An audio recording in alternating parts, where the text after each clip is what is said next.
Hello दोस्तों, आज की क्लास में हम पढ़ेंगे नंबर सिस्टम संख्या पद्धति के बारे में। हालांकि ये सभी लोगों को पहले से ही पता होता है, लेकिन पढ़ने के बावजूद भी इसमें कुछ डाउट रह जाता है। तो आइए आज की क्लास में हम संख्या से रिलेटेड सारे प्रॉब्लम को दूर करें। तो चलिए हम सबसे पहले जान ले कि संख्या पद्धति होता क्या है। संख्या पद्धति संख्याओं को लिखने और संख्याओं के नामकरण को व्यवस्थित करने की प्रक्रिया को संख्या पद्धति कहते हैं। यह आप याद कर लीजिएगा। इसके अंतर्गत 0, 1, 2, 3, 4, 5, 6, 7, 8, 9 अनंत तक की संख्याएं आती है। ये अनंत तक की जो संख्याएं होती है उसी को संख्या पद्धति कहा जाता है। तो आइए अब संख्या पद्धति के अंतर्गत कौन कौन सी संख्या होती है इसके बारे में डिटेल से जाने। चलिए सबसे पहले संख्या पद्धति के प्रकार।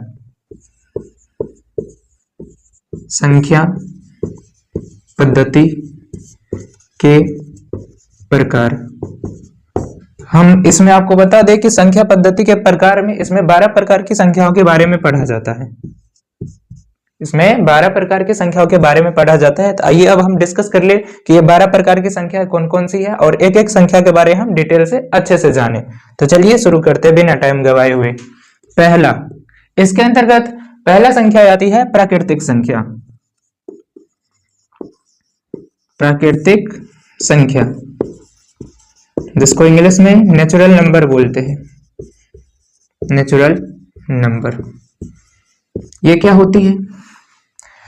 तो गिनती की संख्या को हम प्राकृतिक संख्या कहते हैं। प्राकृतिक संख्या किसको कहेंगे? गिनती की संख्या। हम जैसे कि गिनती शुरू करते हैं 1, 2, 3, 4, 5, 6, 7, 8 अनंत तक जाता है, ठीक उसी प्रकार जो गिनती की संख्याएं हैं उसी को हम प्राकृतिक संख्या कहते हैं। जैसे 1, 2, 3, 4, 5 ये अनंत तक आ जाएगा, ठीक है। तो गिनती की संख्या को हम क्या कहते हैं? प्राकृतिक संख्या कहते हैं। आपको इस प्रकार से ध्यान रखना है। और प्राकृतिक संख्या का जो प्रतीक होता है, प्रतीक वो n होता है। हम प्राकृतिक संख्या को n से दर्शाते हैं, n से सूचित करते हैं, ठीक है। चलिए अब हम दूसरी प्रकार की संख्या के बारे में जानें। दूसरा हमारा इसमें आता है संख्या पूर्ण संख्या। ये क्या होता है? ये होता है होल नंबर, इसका इंग्लिश। होल नंबर क्या होता है? जितने भी गिनती की संख्याएं हैं उसमें यदि हम 0 को शामिल कर दें तब जो संख्याओं का समुच्चय प्राप्त होता है, जो संख्याओं का संग्रह प्राप्त होता है, उसको हम पूर्ण संख्या कहते हैं, ठीक है। जैसे हम गिनती की संख्या में 0 को साथ में ले ले और सारे जो गिनती की संख्या है उसको लिख दे और ये अनंत तक, तब जो ये संख्याओं का जो संग्रह प्राप्त हुआ ये हमारा पूर्ण संख्या कहलाता है, ठीक है। आशा करते कि आप समझ रहे होंगे। और इसका जो प्रतीक होता है वो W होता है। हम पूर्ण संख्या को W से दर्शाते हैं, सूचित करते हैं। चलिए अब तीसरी प्रकार की संख्या पे चले। तीसरी प्रकार की संख्या आता है सम संख्या।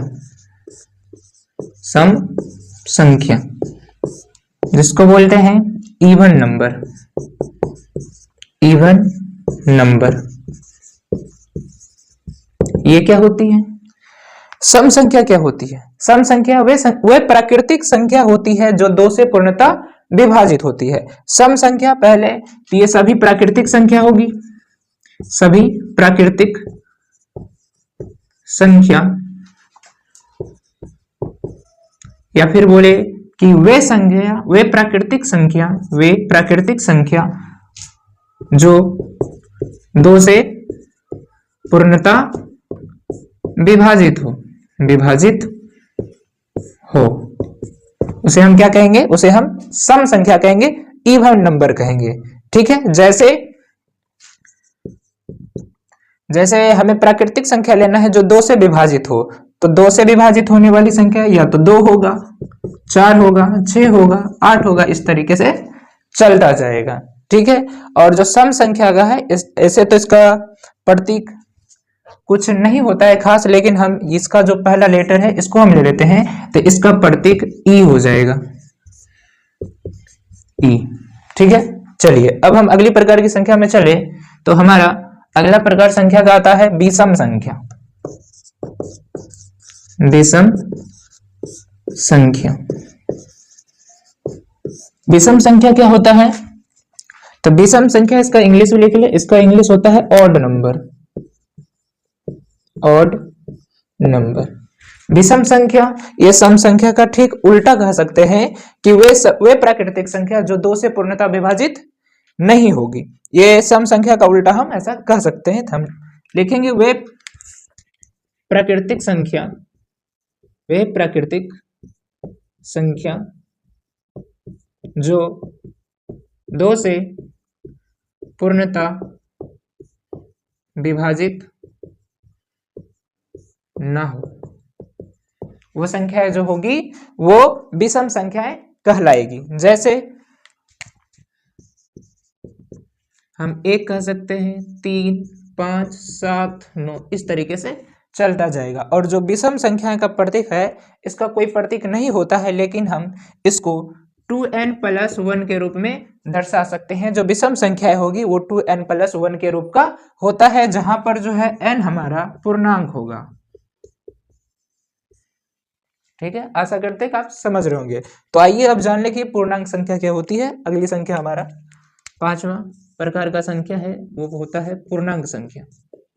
पूर्णांक संख्या, पूर्णांक संख्या इंटीजर नंबर।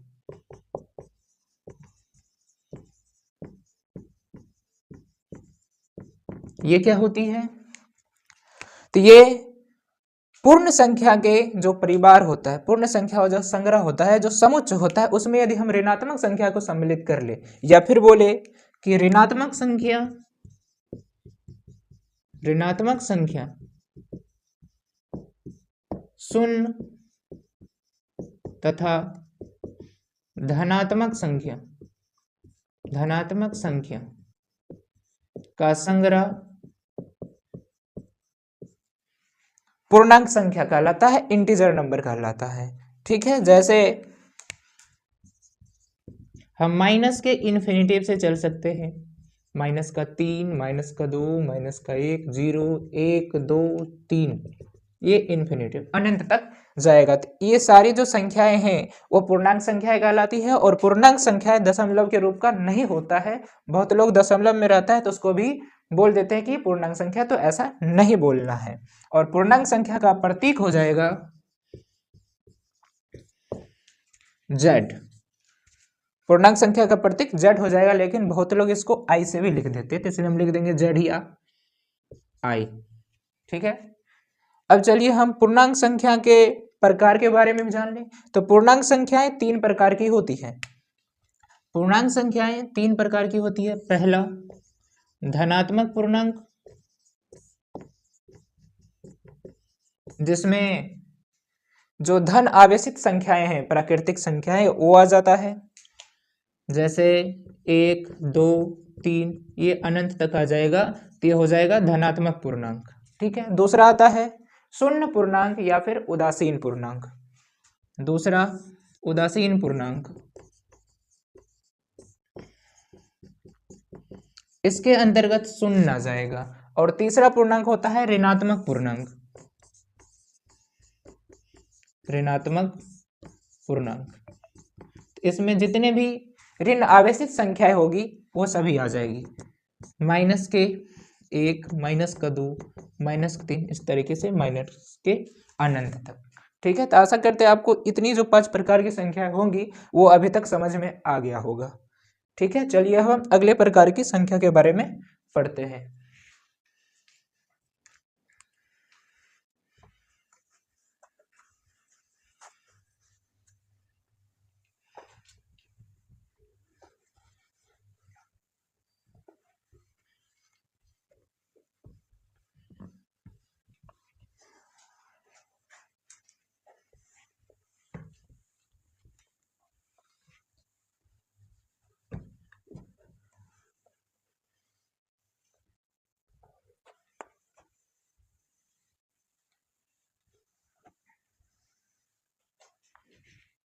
तो अभी तक हमने 5 प्रकार की संख्याओं के बारे में पढ़ लिया है। आइए अब छठे प्रकार की संख्या के बारे में पढ़ें। छठे प्रकार की संख्या के अंतर्गत आ जाता है भाज्य संख्या। कौन सी संख्या? भाज्य संख्या। भाज्य संख्या, जिसका इंग्लिश कंपोजिट नंबर होता है। Composite number.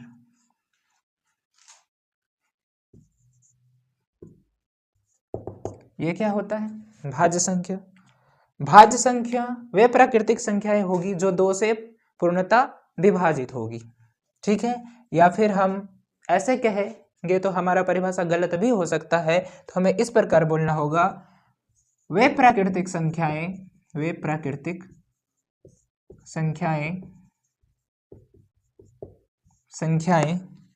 जो या फिर जिसका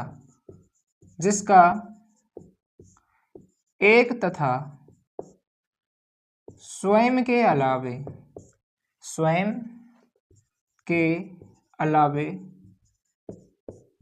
कम से कम एक गुणनखंड और हो, एक गुणनखंड और हो, तो वे संख्याएं भाज्य संख्या कहलाएगी। इसका मतलब यह है कि जो भाज्य संख्या होगा, जैसे हम कहे 4, 6, 8, 9, 10, ये एटसेट्रा आ जाएगा कि जो 4 है, यदि हम 4 का गुणनखंड करेंगे, ठीक है, तो 4 जो है 1 से भी विभाजित होगी, 2 से भी विभाजित होगी और 4 से भी विभाजित होगी। तो यहाँ पर आप देख रहे होंगे कि जो 4 हमारी संख्या है वो 1 और स्वयं से तो विभाजित हो रही है, 1 से भी विभाजित हो रही है और 4 से भी विभाजित हो रही है। तो परिभाषा के अनुसार वह प्राकृतिक संख्या जो 1 तथा स्वयं के अलावे कम से कम एक गुणनखंड उसका और होना चाहिए। तो देख रहे होंगे कि 4 1 से तो विभाजित हो रही है और 4 से भी विभाजित हो रही है, तो इसका एक और गुणनखंड 2 है, तो 4 जो है 2 से भी विभाजित हो रही है। मतलब ये स्वयं और एक के अलावा जो है, स्वयं और एक के अलावा एक अन्य संख्या से क्या हो रही है? विभाजित हो रही है। जब जो संख्याएं एक और स्वयं के अलावा किसी अन्य संख्या से विभाजित होती है, तब उसको हम भाज्य संख्या कहते हैं। जैसे कि 6 ले लीजिए, 6 1 से भी विभाजित होगा, 2 से भी होगा, 3 से भी होगा और 6 से भी होगा। तो आप देख रहे होंगे जो 6 है वो एक और स्वयं के अलावा 2 और संख्याएं से क्या हो रही है? विभाजित हो रही है। तब हम ऐसी संख्या को कहते हैं भाज्य संख्या। आशा करते हैं आप समझ गए होंगे। तो अब चलिए अगली प्रकार की संख्या पे चले, अभाज्य संख्या। हमारा 7वां प्रकार का संख्या होता है अभाज्य संख्या। अभाज्य संख्या, इसका इंग्लिश होता है प्राइम नंबर। प्राइम नंबर ये क्या होता है, अब इसके बारे में भी जान ले।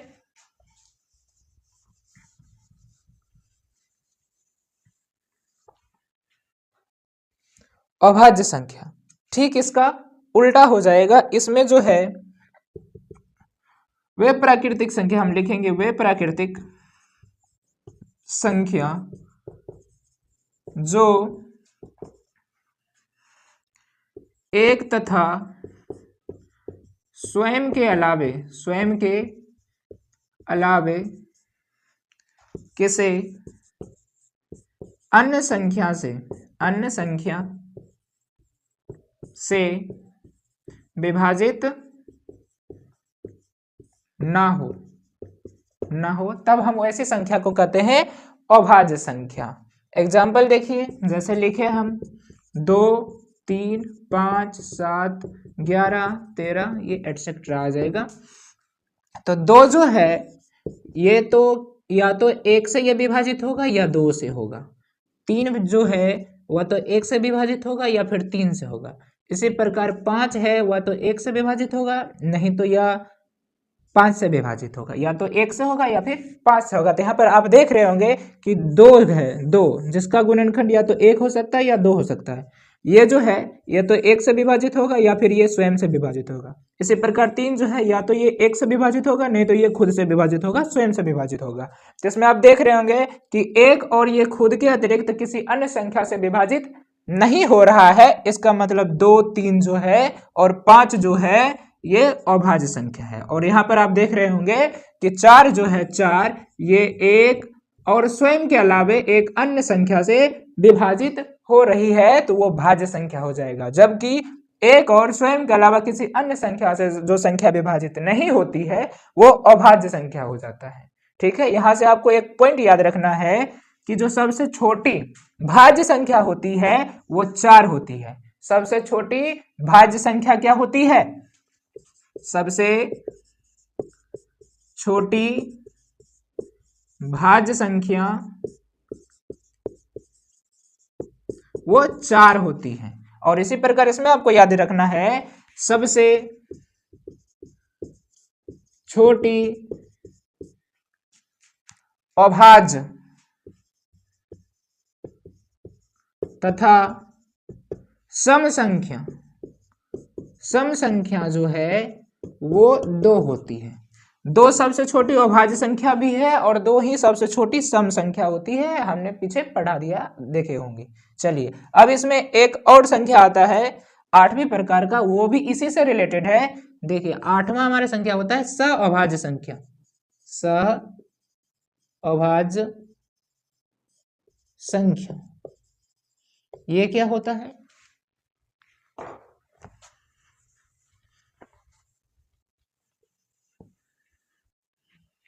आप ये सभी को नोट डाउन कर लीजिए और एक जगह कॉपी में लिख लीजिएगा और याद कर लीजिएगा।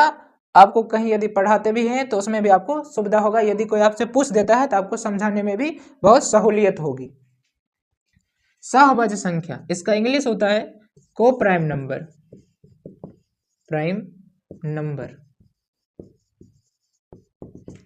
और हाँ, भाज्य संख्या को हम C से दर्शा सकते हैं। ठीक है, और अभाज्य संख्या को कोई प्रतीक नहीं होता है लेकिन हम इसे P से दर्शा सकते हैं। ठीक है, और सहअभाज्य संख्या ये क्या होती है? तो ये अभाज्य संख्याओं का ही जोड़ा में रहने के कारण बनता है। देखिए 2 अभाज्य संख्याओं का ऐसा समूह, या फिर बोले कम से कम 2 अभाज्य संख्याओं का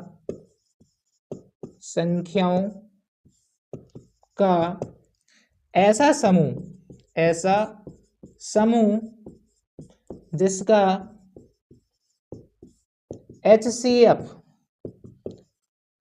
1 होता है उसे हम सहअभाज्य संख्या कहते हैं। जैसे कि बात कर ले तो 2,3, ये 2 और 3 जो क्या है, ये अभाज्य संख्या है। तो 2 अभाज्य संख्याओं का ऐसा समूह यदि हम इसका HCF निकाले तो 1 आएगा। 2 और 3 का यदि हम HCF निकालते हैं तो जो इसका HCF होता है वो देखिए 1 आया। ठीक है, तो वही 2 अभाज्य संख्याओं, कम से कम 2 अभाज्य संख्याओं का ऐसा समूह जिसका HCF 1 होता है तब हम उसको सहअभाज्य संख्या कहते हैं। इसका कोई प्रतीक नहीं होता है, कोई प्रतीक नहीं होता है। ठीक है, चलिए तो आशा करते हैं आप ये समझ गए होंगे सहअभाज्य संख्या क्या होती है। कम से कम 2 अभाज्य संख्याओं का ऐसा समूह जिसका HCF 1 होता है। इसमें और भी हो सकता है, 5-7 हो सकता है और भी एटसेट्रा। ठीक है, तो अभी तक हमने 8 प्रकार के संख्याओं के बारे में पढ़ लिया है। तो चलिए अब हम आगे बढ़ते हैं, 9वीं प्रकार की संख्या के बारे में जाने।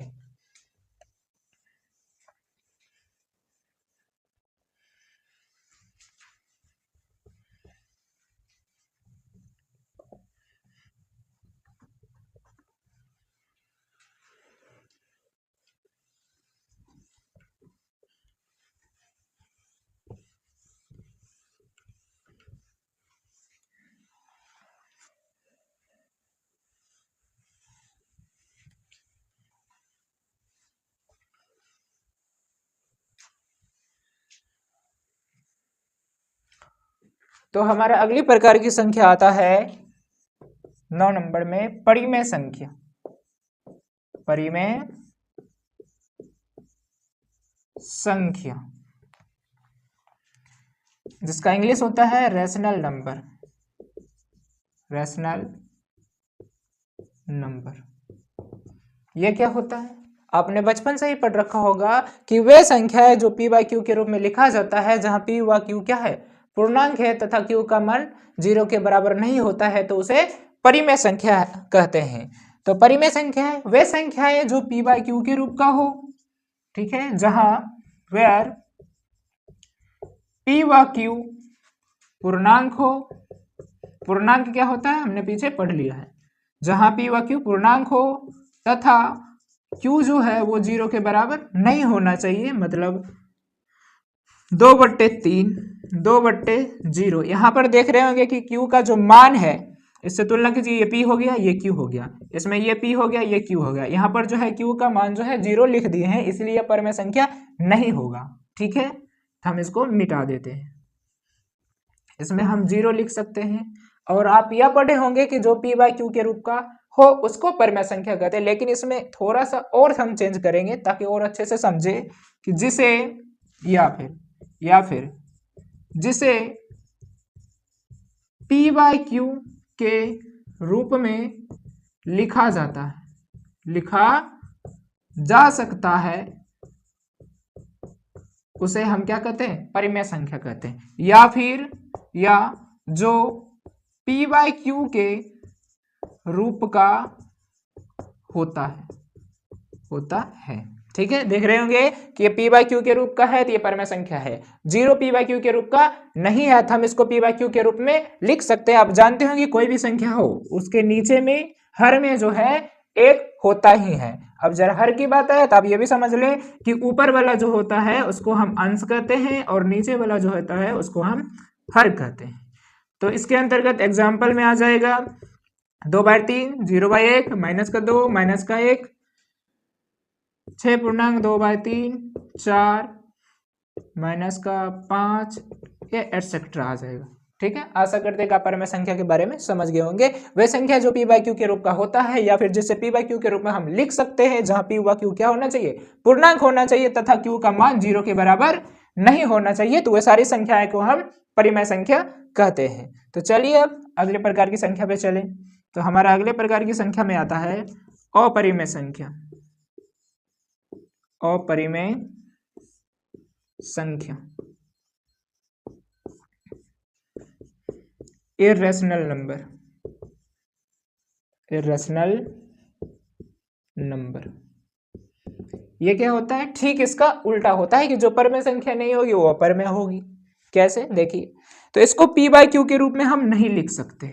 वे संख्या जिसे p बाय q के रूप में नहीं लिख सकते हैं या p बाय q के रूप का नहीं होता हो तो उसे हम अपरिमेय संख्या कहते हैं। जैसे √2 2√2 1/5, ठीक है, 2 ± के √7, ये जितने भी प्रकार की संख्याएं हैं ये कौन सी संख्या हो जाएगी, ये हो जाएगी अपरिमेय संख्या हो जाएगी, ठीक है, एटसेट्रा। यह भी जान ले कि जो परिमेय संख्या होता है उसको हम q से सूचित करते हैं, ठीक है, और जो अपरिमेय संख्या होता है इसका कोई खास प्रतीक नहीं होता है।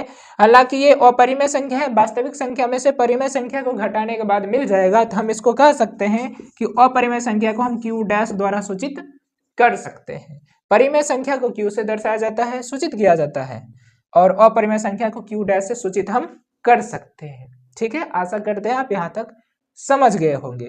तो हम आगे बढ़ते हैं। तो हमारा अगली प्रकार की संख्या आता है वास्तविक संख्या,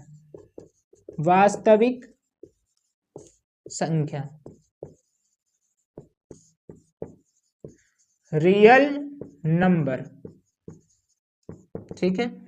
अब ये क्या होती है, ये कुछ नहीं, ये परिमेय और अपरिमेय संख्या को हम आपस में मिला देंगे तो जो हमारा संख्याएं प्राप्त होती है उसे हम वास्तविक संख्या कहते हैं। परिमेय संख्या प्लस अपरिमेय संख्या, ठीक है। वास्तविक संख्या बराबर परिमेय संख्या प्लस अपरिमेय संख्या। परिमेय संख्याएं और अपरिमेय संख्याओं के संग्रह को हम क्या कहते हैं, वास्तविक संख्या कहते हैं। जैसे इसके अंतर्गत ये दोनों प्रकार की संख्या आ जाएगा। जैसे हम लिख सकते हैं 2/3, 0 -2 -1 √2 1/√5 2 ±√7 एटसेट्रा। ठीक है, वास्तविक संख्या के अंतर्गत परिमेय संख्याएं और अपरिमेय संख्याएं दोनों आ जाएगी। हालांकि जितने भी प्रकार की हमने संख्या पढ़ रखा है वास्तविक संख्या के अंतर्गत ये सभी संख्याएं आ जाएगी। वास्तविक संख्या को हम r से निरूपित करते हैं। ठीक है, तो अभी तक हमने 11 प्रकार की संख्याओं के बारे में पढ़ लिए हैं। चलिए अब लास्ट हमारा बचा हुआ है 12वां प्रकार की संख्या, वो कौन सी संख्या होती है। और हाँ, इसमें कुछ एक्स्ट्रा भी बताएंगे कि जो वास्तविक संख्या के अलावा जो संख्या है वो क्या है, उससे रिलेटेड एक दो चीजें और हम जान लेंगे। ठीक है, ताकि और भी हमें अच्छे से जानकारी हो जाए।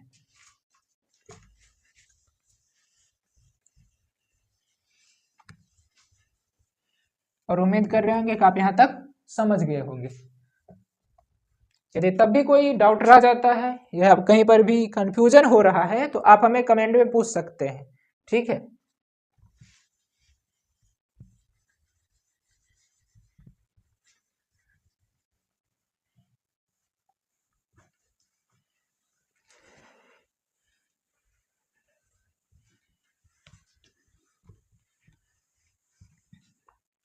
तो हमारा अंतिम प्रकार की संख्या 12वां ये होती है अवास्तविक संख्याएं। अवास्तविक संख्या। और हाँ, बता दें कि जो वास्तविक संख्या होती है, वास्तविक संख्या को वास्तविक संख्या का प्रतीक r होता है। इस बात को भी आप याद रखिएगा। अवास्तविक संख्याएं, अनरियल नंबर, अनरियल नंबर ये क्या होती है। हम अवास्तविक संख्या को हम काल्पनिक संख्या भी कह सकते हैं। काल्पनिक संख्या, इमेजिनरी नंबर, इमेजिनरी नंबर। ठीक है, तो अवास्तविक संख्या क्या होती है, जो ऋणात्मक संख्या होती है, ऋणात्मक पूर्णांक। जो ऋणात्मक संख्या होती है यदि हम उसका वर्ग करते हैं तो जो संख्या प्राप्त होती है उसको हम अवास्तविक संख्या कहते हैं। ऋणात्मक संख्या का, ऋणात्मक संख्या का वर्गमूल करने पर जो संख्या प्राप्त होती है, जो संख्या प्राप्त होती है उसे अवास्तविक संख्या कहते हैं। आप लिख लीजिएगा। ठीक है, उसे अवास्तविक संख्या कहते हैं। जैसे हम लिखे -1, यदि हम इसको रूट में के अंदर लिख दे तो ये हमारा अवास्तविक संख्या हो जाएगा। हम लिखे -3, इस पे यदि हम रूट लगा दे तो ये हमारा क्या हो जाएगा, अवास्तविक संख्याएं हो जाएगा, एटसेट्रा। और अवास्तविक संख्या को हम आयोटा से सूचित करते हैं, तो इसका प्रतीक क्या हो जाएगा, इसका प्रतीक हो जाएगा आयोटा। ये है, हमें इसको आयोटा पढ़ते हैं, आयोटा। ठीक है, ये हमारा आयोटा है। ठीक है, ये हमारा क्या है, आयोटा है। अवास्तविक संख्या का प्रतीक होता है आई, जिसको आयोटा बोलते हैं। ठीक है, अब हमने सारी प्रकार की संख्या के बारे में पढ़ लिया है। अब यहां से एक अन्य प्रकार की हम संख्या के बारे में निकाल ले, ताकि आप यदि कोई आगे पढ़ते हैं तो आपको समझने में और आसानी हो। तो यहाँ पे हम एक और संख्या के बारे में जान लेते हैं, सम्मिश्र संख्या। सम्मिश्र संख्या, सम्मिश्र संख्या, कॉम्प्लेक्स नंबर, ये क्या होती है। तो जैसे हमने पढ़े थे, हमने अभी पढ़ा है पीछे कि परिमेय संख्या और अपरिमेय संख्या के सम्मिलित रूप को वास्तविक संख्या कहते हैं। ठीक उसी प्रकार सम्मिश्र संख्या जो है वो वास्तविक संख्या प्लस अवास्तविक संख्या, या फिर हम बोले तो काल्पनिक संख्या, काल्पनिक संख्या।